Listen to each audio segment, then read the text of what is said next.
Greetings again, YouTube. I know 2 videos in as many days, who would have saw it? But this is basically the video explaining what has been going on, what I've been up to since the last video, prior to the Coronation Coaches video. And, well, as you can see in some of the photos, you'll see some of the projects that I've actually completed, as well as a few new arrivals that have also arrived during the time since the last video. So I hope you enjoy this one. I hope it clarifies and explains a lot of what's been going on and why I haven't really been as active with the channel. To be honest with you, there's not been a lot to do with the channel going on.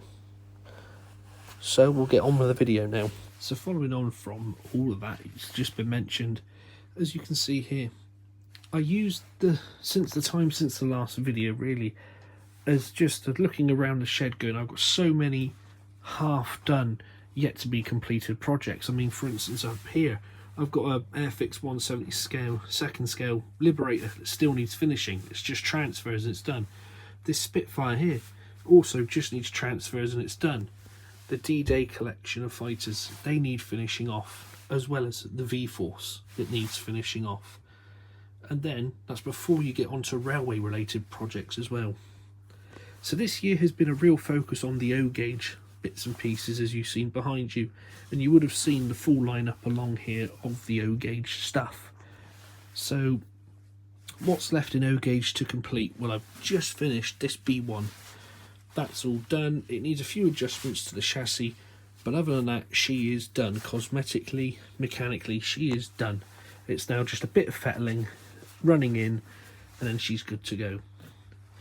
Recently, this one here, the K1, this is just off the paint line. It was done just the weekend previous.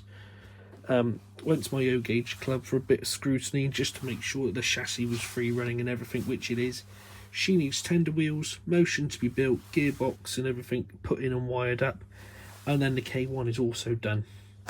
This has been laughing at me for about 3 years now, where it was a part built kit and I'd pick it up, try a bit, it failed, lose hope, give up with it, and then so this year I've really persevered with that thing to get it done. The B1 was a fresh kit. That was done within about 6 months. And I thought if I could build that, I can definitely finish that. Both of those then gave me confidence to get on with this. This Britannia here, when it's done, will actually become this Britannia, which is my model from Hornby of 70034 Thomas Hardy. She'll look exactly like that, but in O-gauge. So that is the plan. So with the O-gauge stuff, I've actually managed to complete a Gladiator 047, a Gladiator B1. By the end of the year, I would have finished that K1. I've started my Britannia. I had 2 or 3 engines already completed in O-gauge, which I had done previously. So this year for me in O-gauge, I've had quite a good year. I've got a lot of projects done. This Britannia and a ex-Great Central Robinson 05 A5 tank, which I think was a 9N, I'm not sure, in Great Central days. That will just need wheels and motor, and then that's complete, and then all of my O-gauge projects are done. As soon as I've finished all my O-gauge projects, got all of these built locomotives running properly as they should, I can then hang the O-gauge up and say that's it, no more for a while, and then I can turn my attention to the biggest elephant in the room, let's say, and that is getting this shed properly sorted out, properly tidied up, and then I can actually turn my attention back to what will be the new Woodford Vale. In short, I will essentially be starting again from scratch, but not entirely, if that makes any sort of sense at all. What I will be doing is I'll be raising these baseboards up a bit. Raising the baseboards up a bit and putting new ply tops on them. And then from there I'm going to really get a good idea as to what I want to do. But before I do anything here on a scenic side, what I'm going to do is get my fiddle yard completely done. And when I say completely done, I mean track laid, track wired, it's all tested, it's all working. So it might be a case of, like you see now, I'll finish off the fiddle yard and I might just have 2 temporary loops of track going through the scenic bit with nothing being done on the scenic side, just so I can run trains and test everything in the meantime. When I do rebuild the layout, I will be raising these boards. So this has already been raised up again, but it'll be raised up again even higher. So it means these shelves will be cleared. These shelves up here will be cleared, taken down. I will redo my baseboards for the fiddle yard and do all of that, and then I will put the shelves back up. Whilst all this is going on, like I already mentioned, there'll be a good tidy up of the shed, because the shed's a shit pit. That's the only way I can describe it. It's gone beyond a mess. That's the only way to really describe it at the moment. One thing that did get brought to my attention whilst I was showing off my lovely Coronation Coaches yesterday, when I said that you could easily split this train and have 2 separate rakes of 4, I told an ever so slight porcupine. There will be a slight modification you would have to do to one of these vehicles, well, 1/2 of the vehicles of the train, in order to complete that. The problem with it is the way I was planning on doing the rake of coaches was, if I show you with this end of the train, you would need one of these kitchens, an open third, and one of the brakes, and then one of these 2 here, which is your open firsts. Now the problem with your open firsts is one of them's got the bogie fixed, the other one hasn't. That's where the problem starts to come in, because obviously they're all articulated coaches and they share the bogie. This open third here and this open third both have the bogies attached, whereas the kitchen and the brake car don't. So you would have to, and I'd probably go with, you'll have to do it with coach G. I feel if you do it with coach G, you've then opened the whole train up, because that way then it makes life a little bit easier. But I'm going to do a little bit more experimentation yet and see if there is a way that I could get this to work without having to do any modifications. So I will do a future video on that if I manage to get it to work, because essentially what I was planning on trying to do was brake third, open first, the kitchen onto an open third, a beaver tail, and basically just do 2 versions of that. The only difference in the rake being is the length of the guard compartments. On coach H, it's much shorter than what it is over there on coach A. But other than that, you can near enough run this train as you would want to. But enough about the Coronation. Done it to death, and I'm pretty sure in the coming months, on the lead up to Christmas and whatever, as more and more people get their hands on them, more and more people will be doing videos of them. Better videos than what I've done. So coming back to here, we talk about completing projects. Well, the completion of my concept to Tyne Dock iron ore trains, that was one of the first little victories I had with this new 4mm layout. I now have the 9F, which is up there on the shelf, all 9 hoppers and a guards van, all done specifically for that train.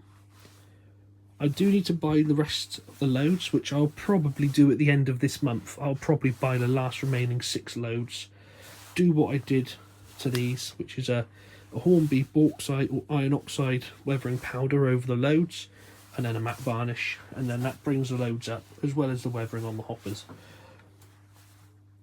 Another project that I completed, well, these 2 here, if you remember back on the old layout, was my articulated pair of Gresley coaching stock, suburban stock, which I made out of 2 Hornby 49-foot long gangway cars.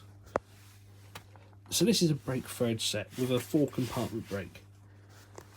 Now, I kept this from all the stock that I had before, and all of that stock got moved on. I kept this because I just didn't think there'll be any resale value in it, because it couldn't get around third radius corners. So again, how the hell they get around second radius is, my hat is well and truly off to Hornby on that occasion. So I kept it. And whilst I was running my test track and whatever, I was always thinking to myself, "Cool, I need to do another set of them so I have a complete train." So on eBay, I found a rake of 4 coaches, 2 composites, a third class and a first class coach for £125, and I bought them. And then I bought that brake coach for another £50.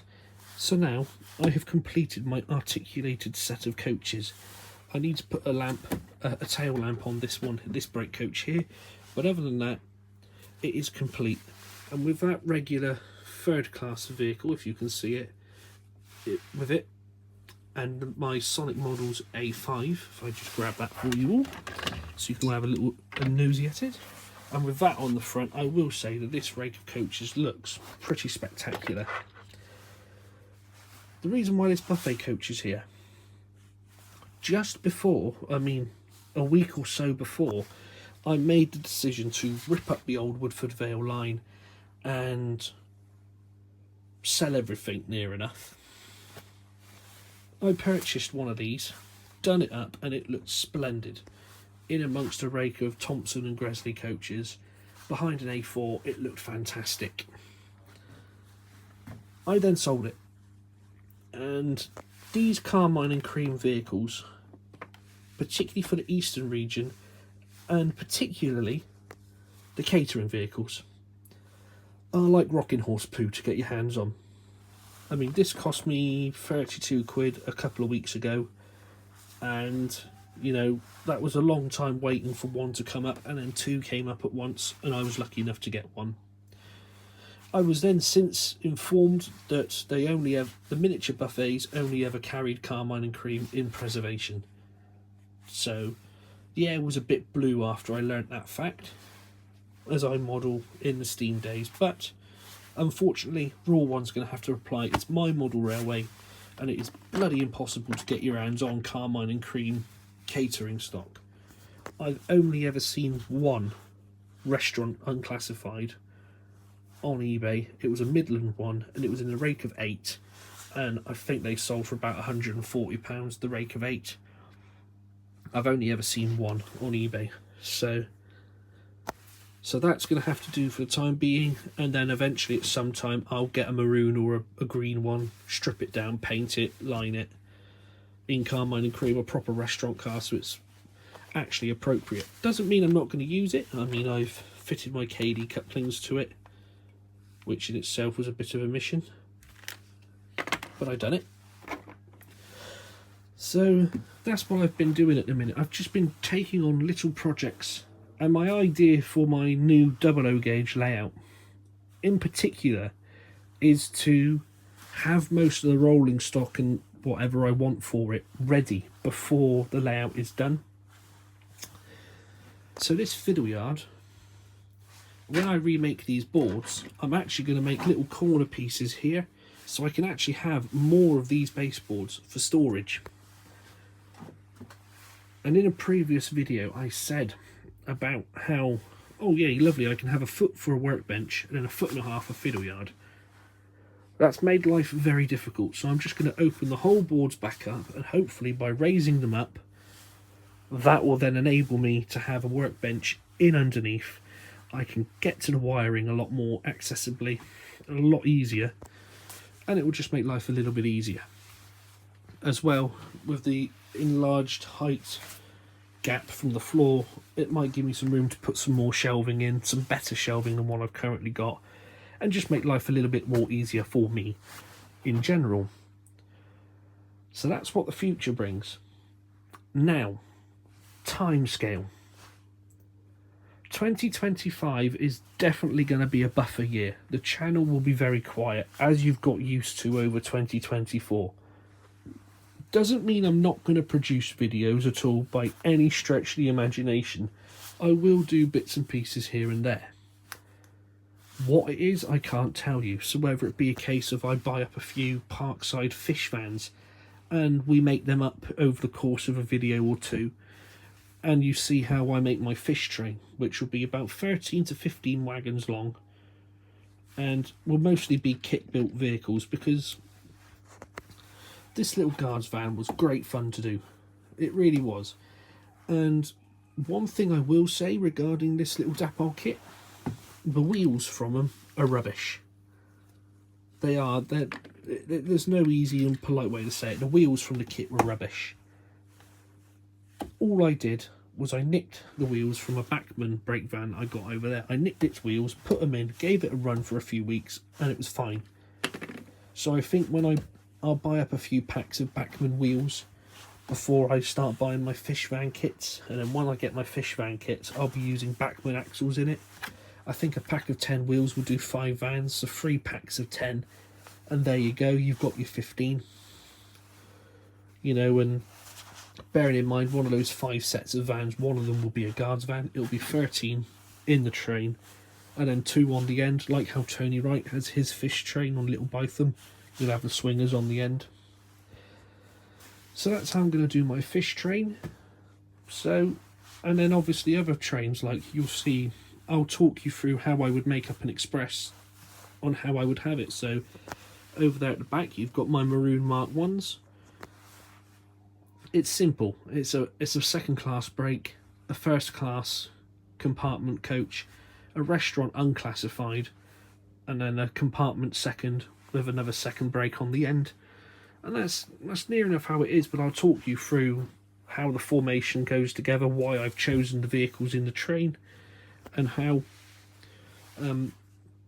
but my layout will be able to be backdated to just before the war, and that's why the Coronation made so much sense to have it. Who knows, I might even buy the kits for the Silver Jubilee coaches, and we'll go through and we'll build up the Silver Jubilee together as well, complete with a silver A4. So that's the way things are going to be going in the future. But it'll probably be towards the end of 2025, so a year's time from now. I'm going into 2026 pretty heavily, that the layout will really start to take the focus of the channel again. But in the meantime, I will sort of post little bits and pieces of my O-Gauge stuff running at my O-Gauge club. Maybe post little updates on the Britannia, how we're getting on with that. As you can see, the body is virtually done. I've just got a load of piping to do and bits and pieces, handrails and the like, and then it will be all guns blazing to get that chassis complete. Once that chassis is complete and the loco half of the Brit will be done, we move on to the tender. I mean, that kit was an absolute steal. £120 for an Acorn Britannia, which is probably worth 2-3 times that amount. All because it came in that box as opposed to the actual box the kit's meant to have. Nobody knew what it was, they were all passing it up. And there's a whole wealth of spare castings and whatever in there, so that's going to be good once it's done. So, that brings to a close yet another video from me. You probably won't hear much of me now for the next few months. I'm going to plan on doing just a Christmas running session where you'll see trains like the Coronation running. You'll see my Suburban train here behind a mix of different locomotives. You might see my wagons trotting around the line, as well as some more that I've picked up behind a goods engine or something, as well as the Express, and maybe for a little bit of fun that 04 and those 4-wheel coaches. But yeah, you will see bits and pieces. I will keep the channel popping up every now and again. But for the meantime, I hope you've all had a good week. I know for a fact with the arrival of these I have, and seeing so many of my projects actually come to an end, and now I can start moving forward with everything, it's a real big relief. Again, this year and the subsequent 2 years prior, I've had quite a difficult time financially, which didn't help trying to keep motivation for the channel and anything going. So I took steps at the beginning of this year to get it sorted. I'm halfway through those steps now, and already I'm starting to see the light at the other end of the tunnel, which is why hopefully a full-on return in 2026, particularly March 26, that'll be the highlight for me. That'll be worth its weight in gold when we can get back all guns blazing on the 00 gauge layout and really go to town.